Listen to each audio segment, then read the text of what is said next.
हरि शरणं हरि शरणं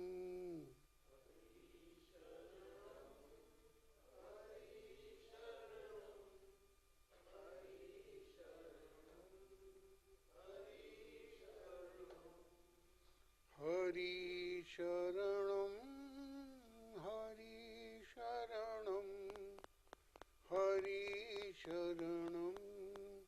हरि शरणं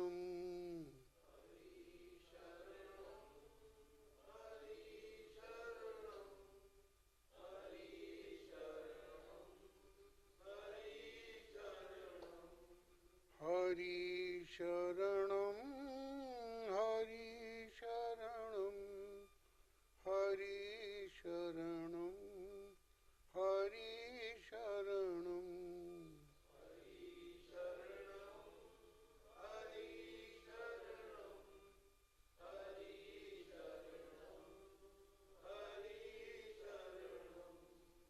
प्रभु शरणं प्रभु शरणं प्रभु शरणं प्रभु शरणं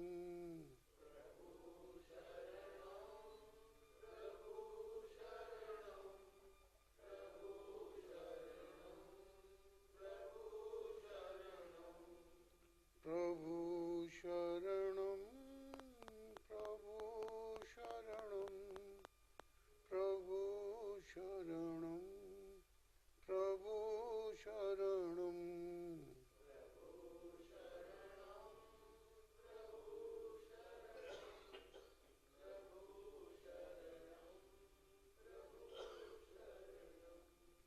प्रभु शरणं प्रभु शरणं प्रभु शरणं प्रभु शरणं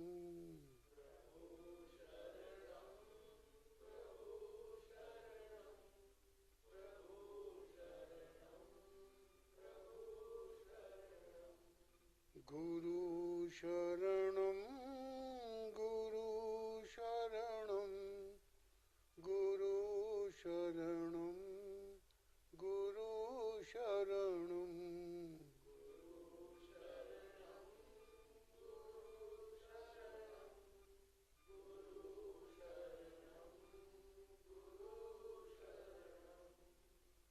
गुरु शरणं गुरु शरणं गुरु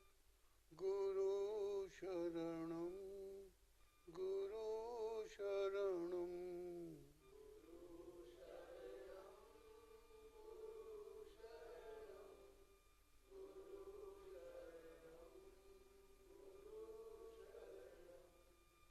गुरु शरणं गुरु शरणं गुरु शरणं गुरु शरणं गुरु शरणं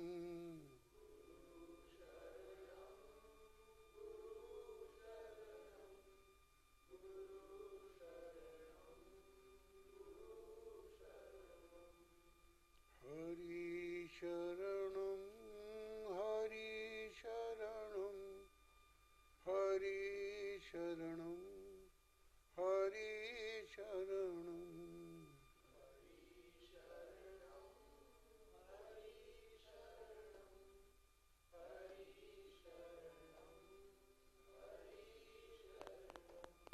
प्रभु शरणं प्रभु शरणं प्रभु शरणं प्रभु शरणं गुरु शरणं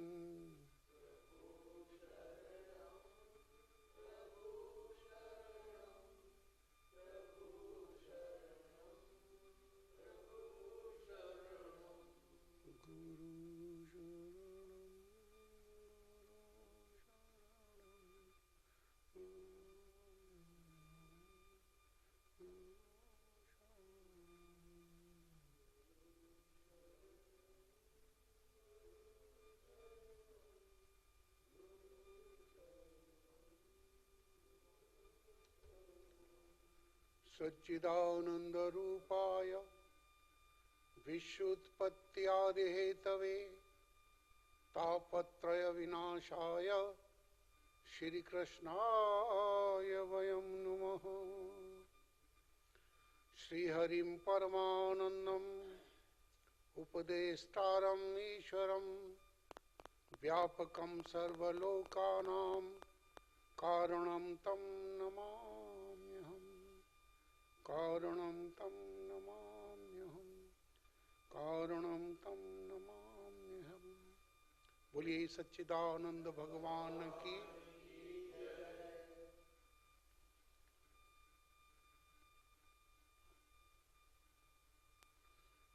भगवान श्री कृष्ण गीता में अर्जुन के माध्यम से हम सब सांसारिक प्राणियों को समझ दे रहे हैं, समझा रहे हैं। इस संसार में, ये संसार क्या है, इस संसार में हम कैसे रहें।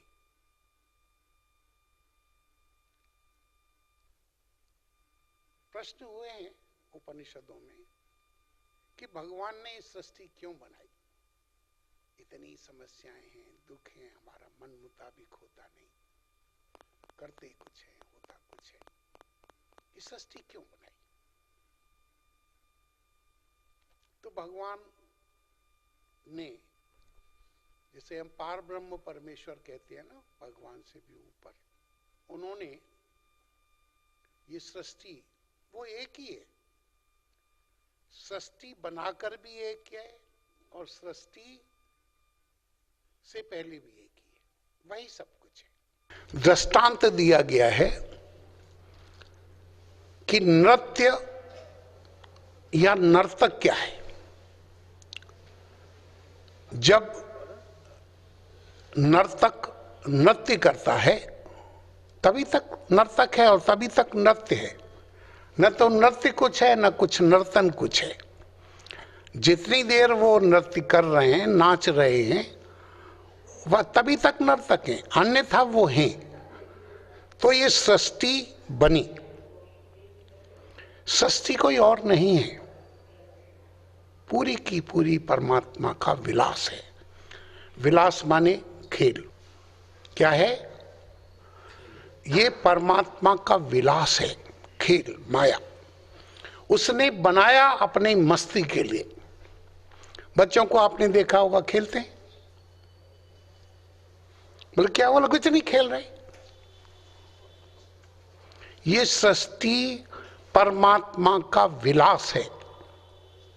विलास माने खेल, मजे के लिए।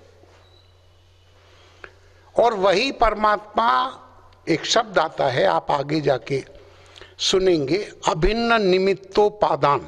अभिन्न निमित्तोपादान। थोड़ा इधर उधर ध्यान न देके, जो आए आए, जो गया जाए, आप थोड़ा कथा के ऊपर ध्यान दीजिए। अभिन्न निमित्तोपादान। जैसे एक घड़ा बनता है, घड़ा बनाने के लिए मिट्टी चाहिए, नहीं? मिट्टी का ही तो घड़ा चाहिए, बनेगा। फिर चाक चाहिए जिसके ऊपर वो घड़ा बनेगा। चाक चाहिए, सूतली चाहिए जिसमें काटता है। फिर कुम्हार चाहिए। तो कुम्हार, मिट्टी और अन्य साधन, चाक, ये हो तो दुनिया घड़ा बने। तो वो कहते हैं, बोलो भगवान को, ब्रह्म को, परमात्मा को ऐसी कोई जरूरत नहीं है। वो स्वयं अभिन्न निमित्तोपादान कारण है। वो स्वयं कुम्हार है, स्वयं मिट्टी है, स्वयं चाक है। अर्थात वही वही वही है। और संसार में भगवान है, हम संसार से बाहर हैं, हम तो अधम जीव हैं, नहीं? अधम जीव, पापी, ऐसा।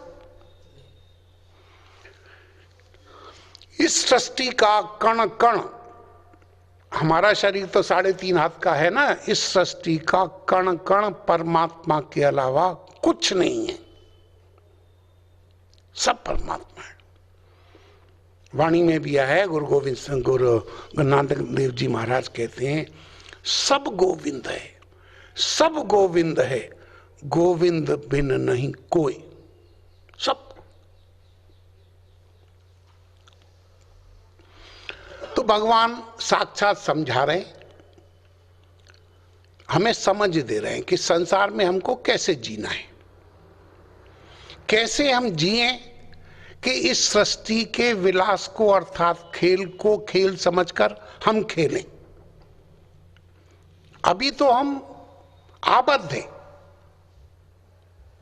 एक बात आपके स्मरण में डाल दूं कि भगवान श्री कृष्ण ने ये जो गीता बोली है ना, गीता के लिए उन्होंने कहा है ऋषियों ने कि सारे के सारे उपनिषद कहते हैं ज्ञान कांड को, ठीक है। परमात्मा की तलाश, परमात्मा की जिज्ञासा, परमात्मा को प्राप्त करने का, निराकार साकार को समझने का जो तत्व से वर्णन करते हैं उसको उपनिषद कहते हैं। तो कहते हैं कि सर्व उपनिषदों गावो, ये सारी की सारी उपनिषद क्या है, ये गाय हैं। और भगवान क्या कर रहे हैं, उन गायों को दोह रहे। सब गायों को, सब उपनिषदों को रूपी गायों को दोहकर अर्थात निचोड़कर उसका मक्खन उन्होंने गीता में रखा है। बहुत इंपॉर्टेंट है, समझिए। संसार का परमात्मा के द्वारा सर्वश्रेष्ठ ज्ञान अर्थात हमको समझाने के लिए भगवान श्री कृष्ण ने ये गीता कही है।